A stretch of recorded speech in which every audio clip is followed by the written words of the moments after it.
Hello and welcome to the Tractor Beam Comics Reviews on the Iron Cannon Podcast, the Star Wars Underworld Podcast Network. I'm Matthew, he's Chris. We're diving into Double Charles Soule Week. Of course, both books today this week by none other than Mr. Charles Soule, who, when I asked him, when do you actually sleep? And on social media, he was like, when does this guy sleep? He's involved in everything, High Republic, everything comics in this period between Empire and Return of the Jedi. I don't know if he has this. He doesn't have a story in the FAQ, but he should have. Anyway, I asked him, so when do you actually sleep? He said, at night. There we go. All right. Ongoing number 38, written by Charles Soule, art by Madabek Muzabekov, cover by Steven Segovia. Let me get that up there. Let me get rid of that. Cover by Steven Segovia. Tatooine Treason, a Dark Droids tie-in. As the Scourge of the Droids makes its way through the palace of Jabba the Hutt on Tatooine, Lando Calrissian is faced with a dire situation as he attempts to save the life of his old friend Lobot. Their salvation is hidden deep within the palace, but will they live long enough to find it? All right, Chris, I'll throw that to you. What did you think of Star Wars Ongoing number 38? Yeah, I really like that. As we said last time we were talking about the Star Wars mainline series, this is really the Lando story, the Lando Lobot story. I like that this issue included another flashback, this one we haven't seen, that, again, it reinforces the bond of Lando and Lobot, and again, shows us the side of Lando where he's always kind of pretending to be a certain way. And it really pays forward. I like how that previous story pays forward with the current story of how the heck he's going to get in a Jabba's palace. You got to fake it till you make it. You got to just lie and get them to believe that you're actually telling the truth.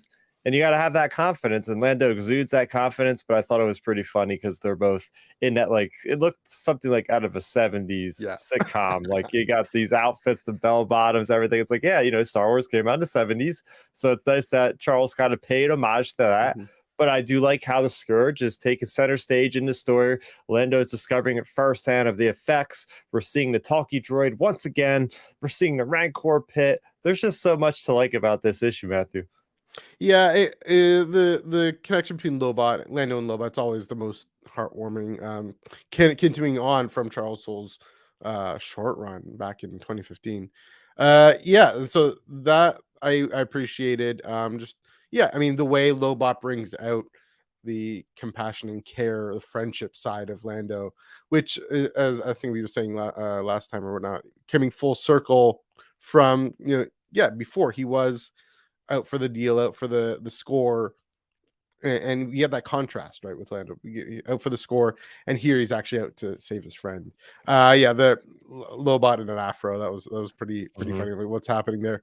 I did think this issue felt a little bit wonky. That's why I said wonky.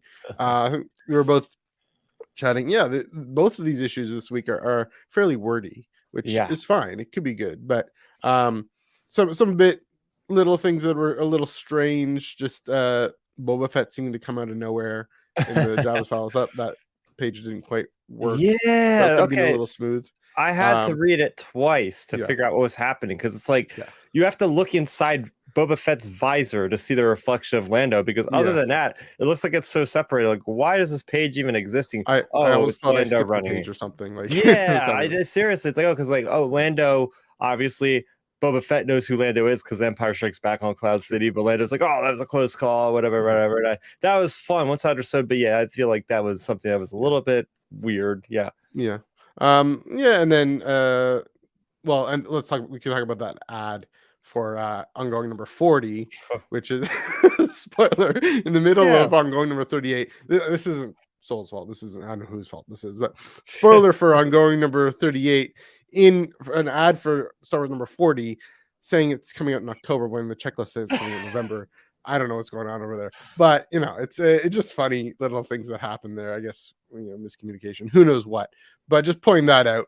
A little bit of a spoiler in there. And then but the everything with the talkie droid, being him escaping the Scourge.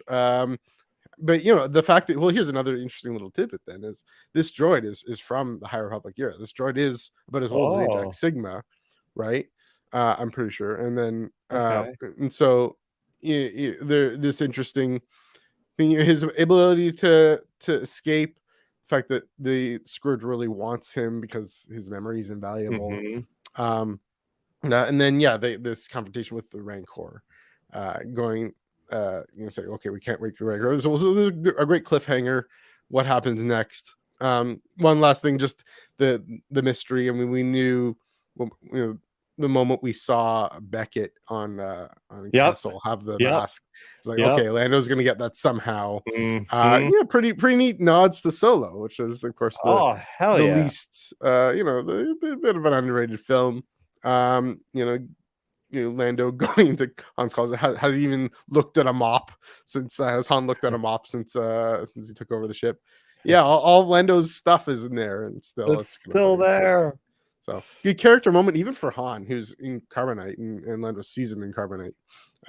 Good moment for character moment for Han, just leaving the Falcon in disrepair. So Mhm. all those things are fun. Again, this book I found was a little wonky, but a good cliffhanger to see what happens next.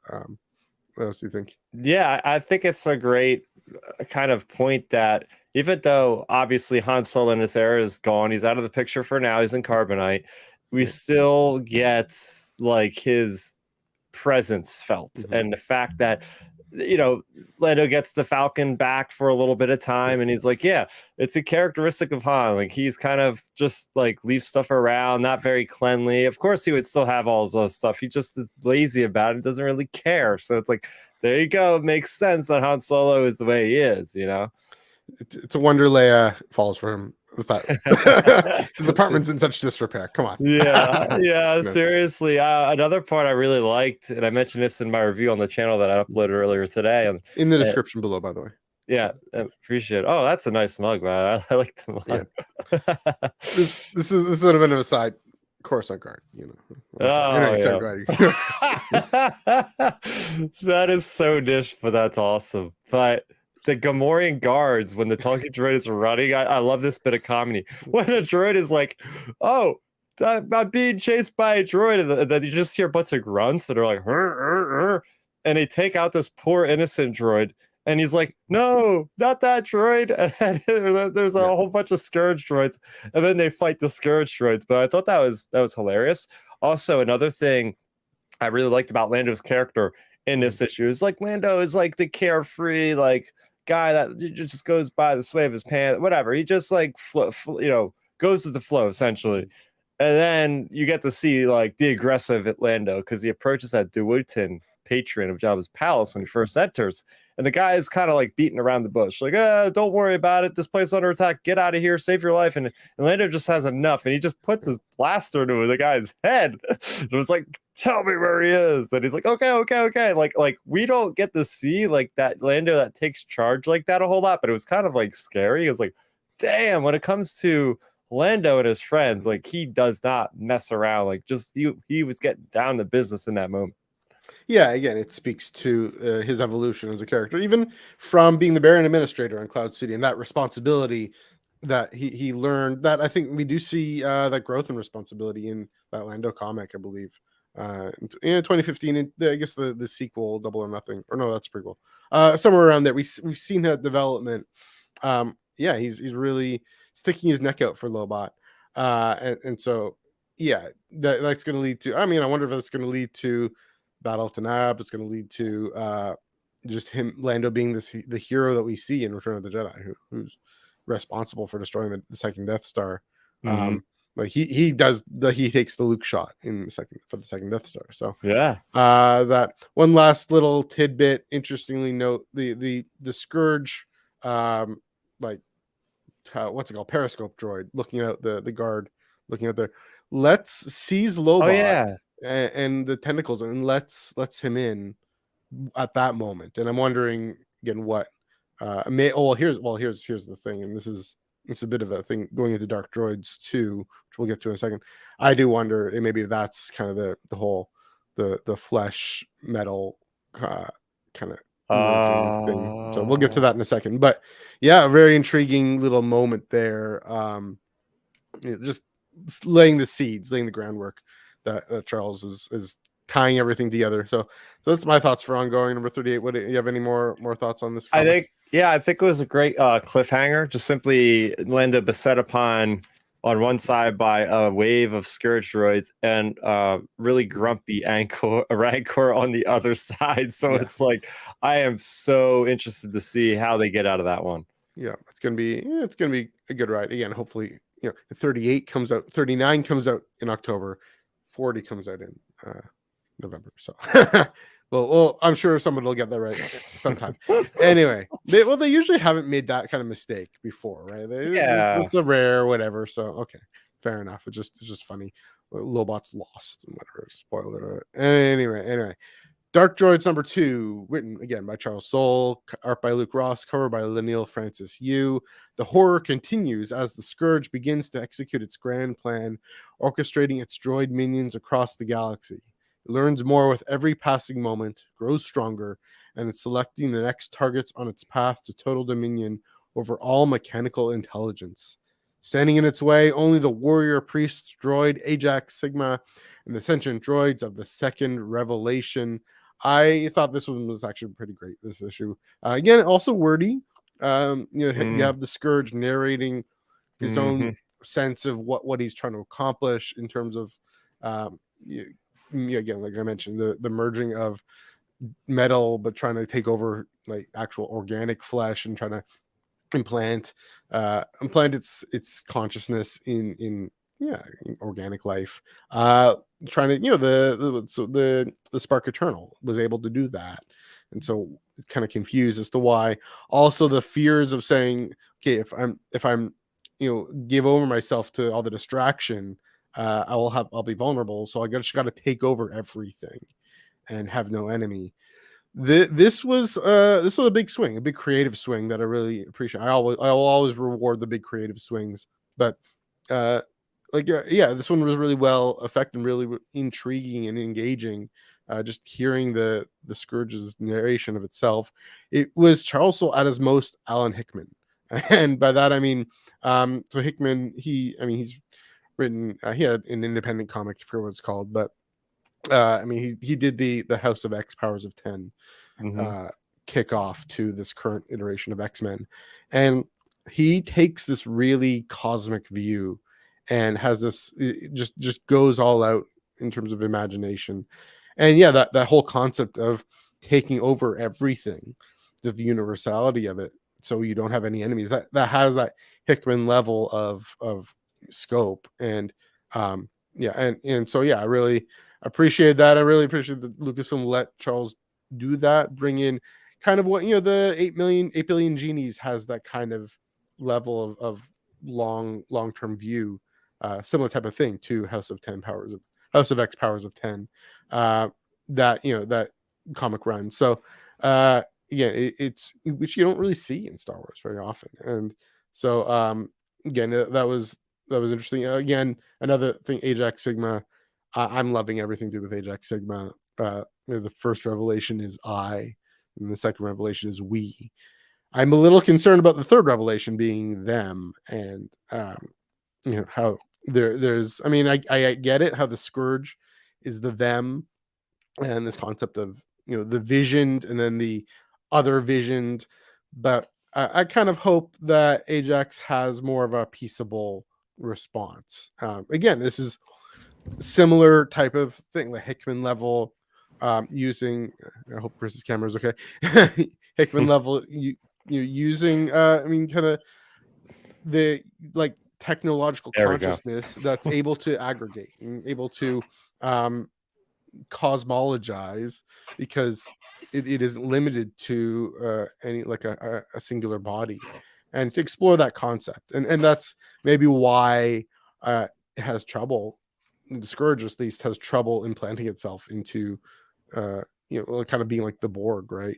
Trying to implant itself into organic flesh, because we are limited and bound to our bodies as I mean, philosophical and theological here, but down to our bodies as part of ourselves, the way machines aren't necessarily. And so you're exploring that complication, that again bringing back to Ajax Sigma, and that how the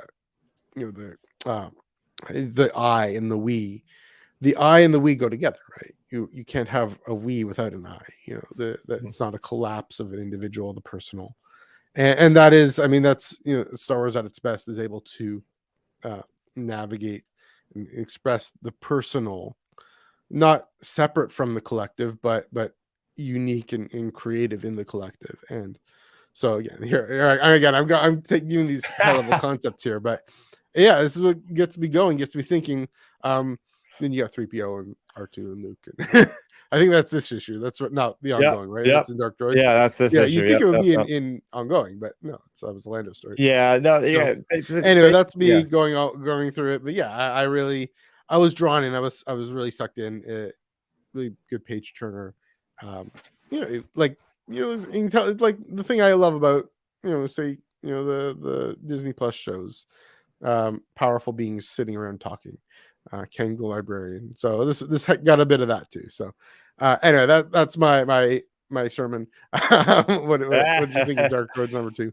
Yeah, I thought it was wordy. I thought this was a little bit more wordy as far as I'm reading it. And it has to do with the narration of the Scourge. Like, man, this guy talks a lot. Like, it's just like speech bubbles plastered all over. And I feel like a lot of the times he's kind of like repeating himself or itself or however you want to, address this thing. It's just kind of got a little bit confusing, honestly. I think you summed it up better than what the comic did a few moments ago about like, okay, it wants to be satisfied by this other thing because it doesn't want to have enemies. So if it takes over everybody, there will be no enemies. Like, that makes sense. So at least we got to delve into a little bit of the backstory. I like that they had that panel that showed the Sith and about how the Sith specifically trapped it in a Fermata cage. And that goes to show you the naivety that's beyond Kira with not knowing what the heck she was messing with, not knowing that there was something in there that she let out when she tried to get Vader and Palpatine. Like, yeah, maybe do a little bit of research before you open up Pandora's box. Because of her, now this whole galaxy is going to be torn asunder. And I think what the Dark Droids does is it always gives us a great snapshot of the galaxy as a whole being affected. Like the first issue is all about, it's all for the metal. They're all going just from droid to droid. Now the Scourge is getting experimental. We see how it's actually not working on organics. We see the Stormtrooper, the poor guy there, getting implanted and not working right.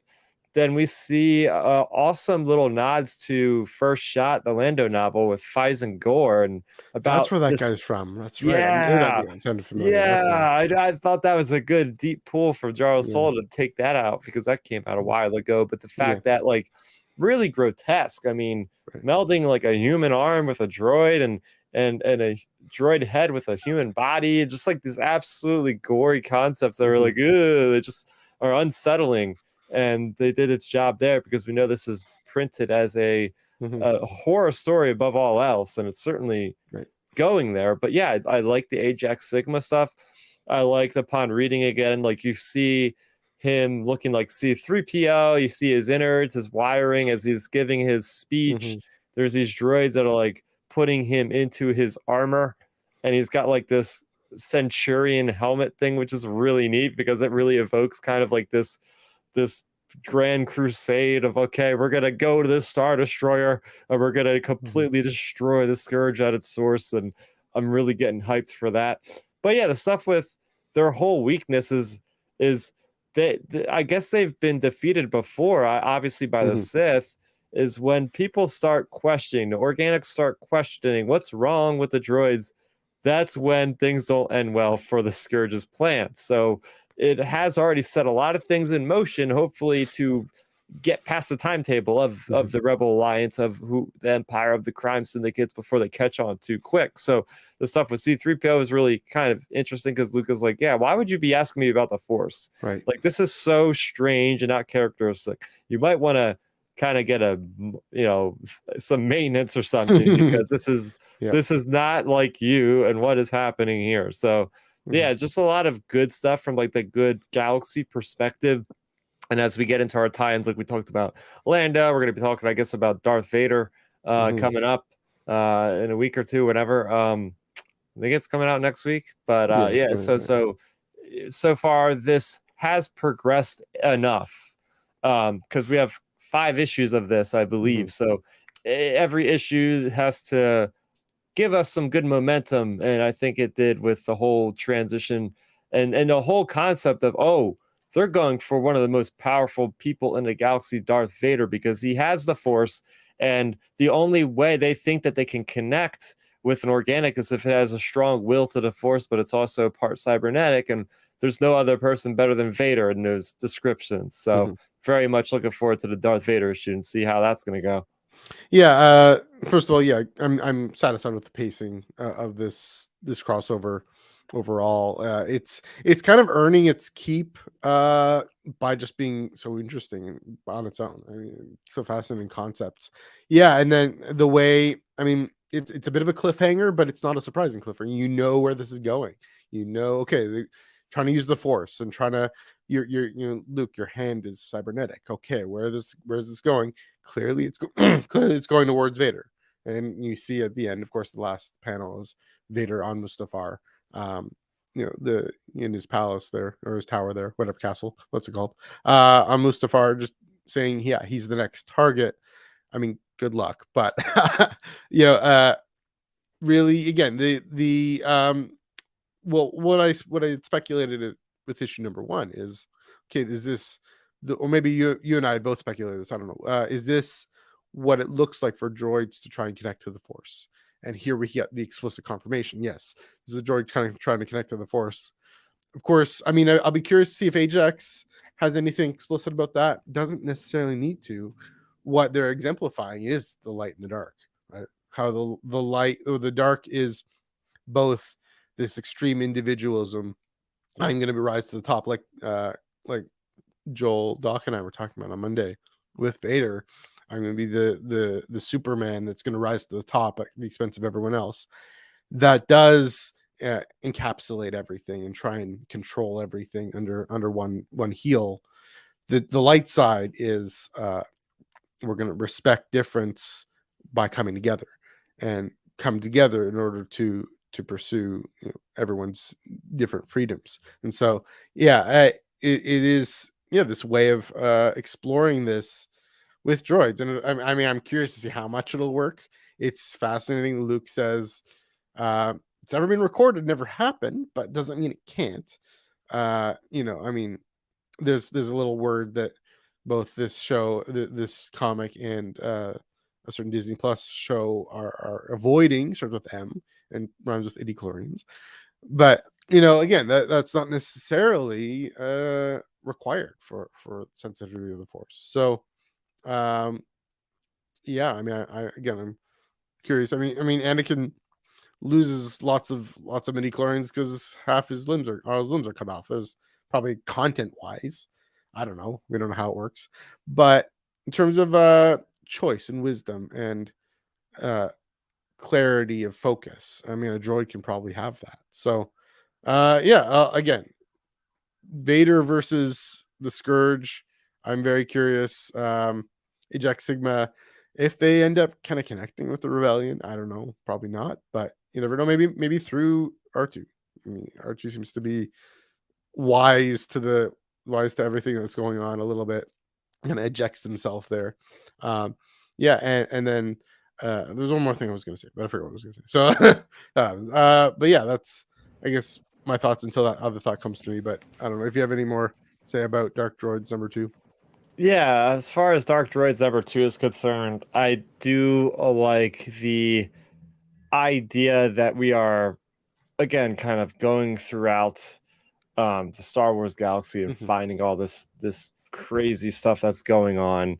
And just, I think, again, the horror side is really hitting. I feel like just the way things are depicted, the silence of some of the droids, the way the droids are also talking like through different versions, like the stormtroopers, like, oh my gosh, you're talking, like, yeah, what the hell's going on here? It's just really cool. And the stuff with C-3PO, it's like, damn, this is like the most hardcore. Like C-3PO just like bombed these rebellion ships and it's causing chaos. It's like, how much of this stuff could actually happen as close to Return of the Jedi, because that's the main rebel fleet. So it's like, that's got to be pretty well repaired going to Solus and meeting there for the Death Star's preparations. I don't know.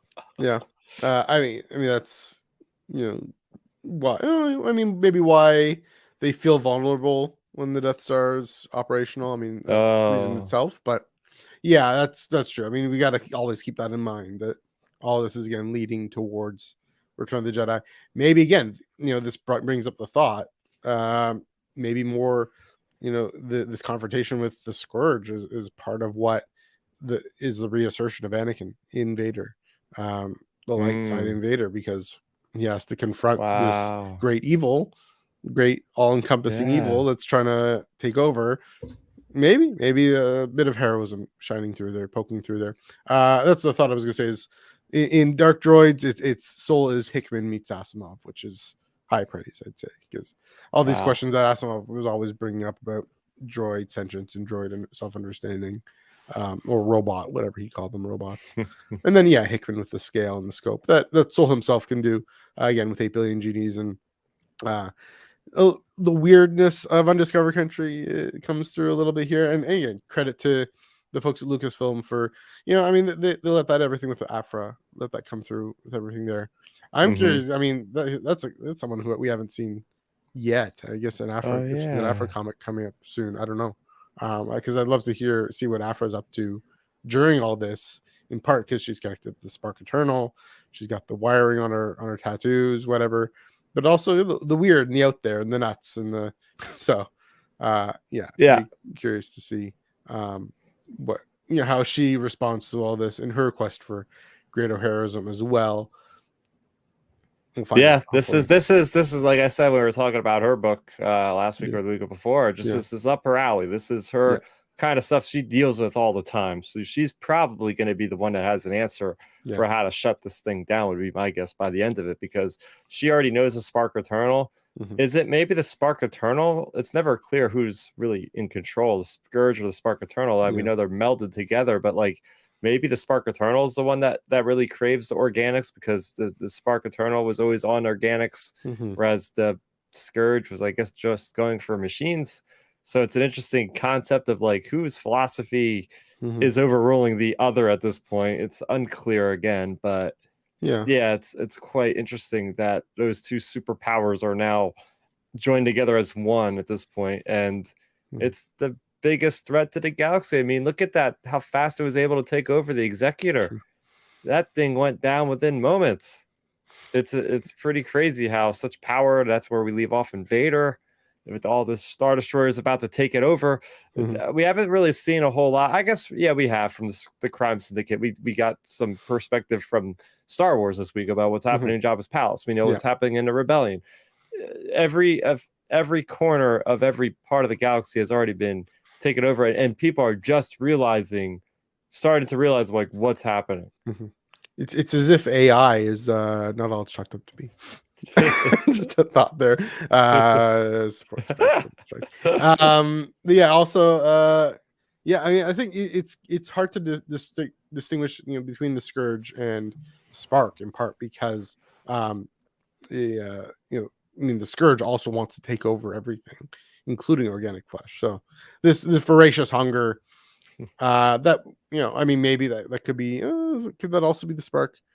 It's again, I mean, maybe it's, I don't know if it could be a relevant question, especially when Afra's involved, but it could also be that it's the two are more than the sum of their parts. It's the third new thing. I don't know, but we will find out. Any last thoughts on this week's comics?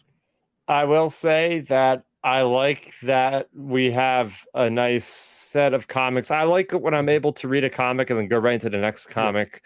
I mean, there is a checklist, like as you see here in the back of every issue, we have a checklist of, I don't know if this is necessarily in like sequential order, or if they just check it off because, oh wait, there it is right there. Because apparently we have Dark D Squad supposed to come out next week, but Darth Vader's coming out next week. So obviously we're going to read that. We're not going to wait a week just for Dark Droids. Because right now, D Squad, I mean, right now it doesn't seem like you would have the read Star Wars before Dark Droids this week. Like if you read Dark Droids first and then read Star Wars, like nothing would have intersected the way it would have in War of the Bounty Hunters. War of the Bounty Hunters is like there was stuff that happened where it's like, oh, you should have read this before this, or you would have got spoiled. Yeah, I mean, the one little moment in retrospect is with the Lobot and the droid, the iDroid, right?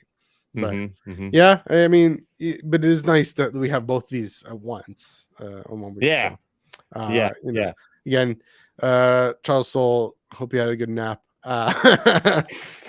When both of these came out, when we were done writing both of these, but yeah, not that you're actually watching this, Charles, but anyway, you never know. Yeah, so that's it for Tractor Beam this week. Bit of a shorter show. Where can they find you on the internet? Yeah, you can find me at youtube.com/Starrapter, where I'll be talking about these comics on a weekly basis. There's been a lot of Star Wars books that have been coming out recently in very quick fashion. I just put up my review from a certain point of view, Return of the Jedi, great short story compilation of all these side characters that I love so much, from Jabba's palace to the Ewoks to the random guys on the Death Star 2. We get to see a lot of really funny, some really tier-worthy stories, and it runs the gamut of emotions. Those stories are fantastic. Just a bunch of new authors on that, which I really like, because that's just going to sort of be like, as I put it, like the audition for upcoming Star Wars writers, right? We've seen people like Lydia Kang writing a short story Empire, Fact-Pov, and then we get to see her write a full-fledged awesome Cataclysm novel for Phase 2 of High Republic. So we got plenty of examples. There's a lot of stories that stood out to me, so I'm very much expecting a lot of good stuff, hopefully a future of Star Wars books. What else did I do? I mean, I've had my review for Tales of Light and Life, which just came out this week. I've had that for a while, and I was lucky enough to get that a little early. And there's something else that came out that I just can't put my was it an insider story? I don't know. There's something Crimson Rain. I don't know. Crimson Climb is coming out soon. Crimson Climb, yeah. I picked what I did was I picked up Tales of Light and Life again at Barnes and Noble, because I hate this. Yeah. Don't ever, Lucasfilm, don't ever make a deal with a publisher to put out a book specifically at one retailer, because it's a pain in the butt. One retailer in one country. Okay. I like this line on the map, which sometimes I'm grateful for. But right now I'm like, come on, just make a deal with Indigo at least, or something. Come on. Oh, well, I got your copy, so when I see you next month, I'll give that to you. Yes, that's right. New York Comic Con, month away. The Tractor Beam will be assembled. In New York City. Yeah, you can expect a lot of content from us over there. We'll be putting out videos, audio, podcasts. We'll figure something out. All sorts of I got your passes right over there. We got our passes already. We're going. Now just wait for the panel schedule. That's right. Panel. Yeah, gotta get on that. Grateful. Thank you for sorting all that stuff out, including hopping out to Barnes and Noble, because there's no Barnes and Noble here. Literally 2 copies left. I don't know what I would have done. Probably gone online, but you can follow me on Instagram and Threads at MNEUG1138, Twitter at NEUG485, Instagram, Threads, and Twitter at IonCanonPod, EYEONCANONPOD, also at the SWU, and of course join the Star Wars Underworld Discord. We're hanging out, chatting, talking stuff, talking Star Wars, talking my other things, talking Disney Plus streaming shows that we don't want to talk about in public, but all that stuff, all that fun stuff. But until then, let's reel in that Tractor Beam, and we'll see you next week.